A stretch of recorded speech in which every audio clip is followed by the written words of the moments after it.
22 तारखेचा सगळ्यात मोठा एक पायरा, ज्या पायऱ्याला रोखणं कठीण आहे. एक माहिती सूत्रानुसार अशी मिळाली की हा पायरा जवळपास फिक्सच झालेला आहे आणि या जोडीला कोण रोखू शकेल? आता कोण रोखू शकेल या जोडीला?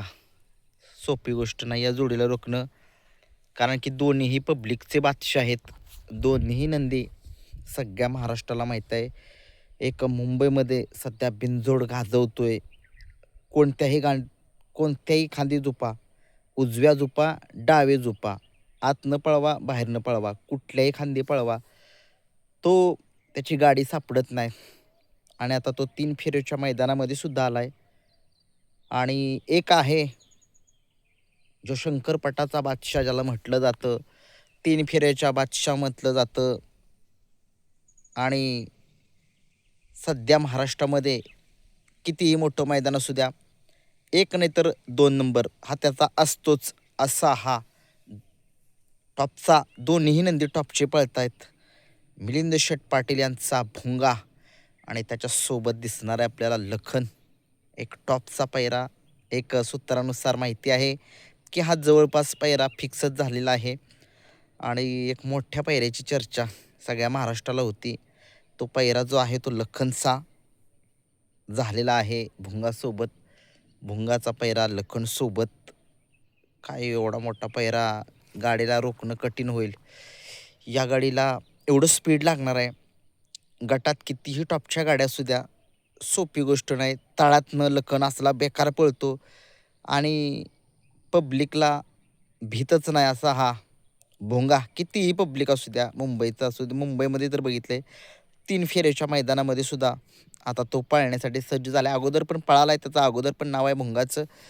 परंतु आता एक वेगळंच समीकरण आहे या मैदानामध्ये. 22 तारखेच्या ट्रॅक्टरच्या मैदानामध्ये लखन आणि भुंगा जोडी सज्ज आहे. बकासूरचा पैरा अजूनही कन्फर्म म्हणत नाही मी. कोणा आहे काय समजेना, अंदाज बी लागेना झाला आहे. परंतु बकासूरचा पैरा कुणी असू द्या, कितीही टॉपच्या पैऱ्यात कुणी असू द्या, तिथे बकासूर असतो. त्या ठिकाणी टॉपच्या गाड्या ज्या असतात ना, त्यांनासुद्धा भीती असते, ती बकासूरचीच असते. सगळ्यांना माहीत आहे या बैलगाड्या शर्यत क्षेत्रामध्ये असा कोणताच नंदी नाही की त्याला बकासूर हरवून बसलेला आहे. सगळ्यांना हरवून बसलेला आहे बकासूर. आणि बकासूरचं समीकरण कसं असेल याच्याबद्दल चर्चा करूया. मी एक काल व्हिडिओ बनवला होता की बकासूरच्या ट्रॅक्टरचा मानकरी कोण होऊ शकतो. त्याच्यामध्ये माझ्याकडून चुकून मथुर आणि बकासूरचं नाव राहिलं. त्याच्याबद्दल दिलगिरी व्यक्त करेन. ते प्रबळ दावेदारसुद्धा आहेत. मथुर येणार नाही त्या मैदानामध्ये अशी अपडेट मिळते. कारण की त्या ठिकाणी एक 3 फेऱ्याचं मैदान होतं आहे मुंबईमध्ये. का बिंदोडचं मोठं आहे. त्या ठिकाणी जाणार आहे मथुर. त्याच्यामुळे तो येणार नाही अशी अपडेट मिळते. बघूया, तरीही खात्रीशीर अपडेट येईल त्यावेळेस बघूया. परंतु बकासूरसुद्धा एका टॉपच्याच पायऱ्यात आहे. एक अंदाजित आहेत 3 नावं. ते 3 नावं तुम्हाला मी सांगेन संध्याकाळी. परंतु हा एक एवढा मोठा पायरा, मला नाही वाटत या गाडीला कोण रोखेल म्हणून. रोखणारा बकासूरच असेल. बाकीची सगळी बैलं आहेत, पण त्यांचाही पायरा टॉपचाच पाहिजे. त्यावेळेसच रोखलं जाईल. कारण की सरकार म्हणतातच, एकटा बैल पळून चालत नाही, दुसराही बैल पळावा लागतो.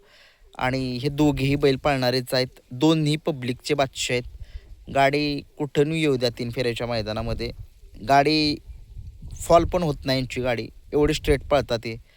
आणि कसं काय समीकरण जुळलं याच्याबद्दल एक चर्चा केलीच आपण, की पैरा कधी झाला हे माहीत नाही. परंतु एक सूत्रानुसार माहिती मिळते बरं का. एक असं म्हणू शकत नाही की हा 100%च पळणार आहे पैरा. परंतु सूत्रांनी सांगितलंय की ही जोडी पाळणार आहे. भुंगा सध्या सांगलीमध्ये आहे. मुंबईवरून तो आलेला आहे. सांगली जिल्ह्यामध्ये तो थांबलेला आहे. त्या ठिकाणी त्याचे फेरे वगैरे काढायचे चाललेले आहेत.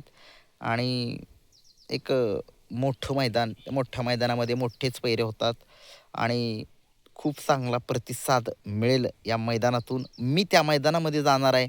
मैदानामध्ये जाणार आहे. त्या मैदानामध्ये 100 नाही 1000% सकाळपासून व्हिडिओ येतील. मैदानामध्ये कोणकोणते बैल आले हे सुद्धा दाखवणार आहे.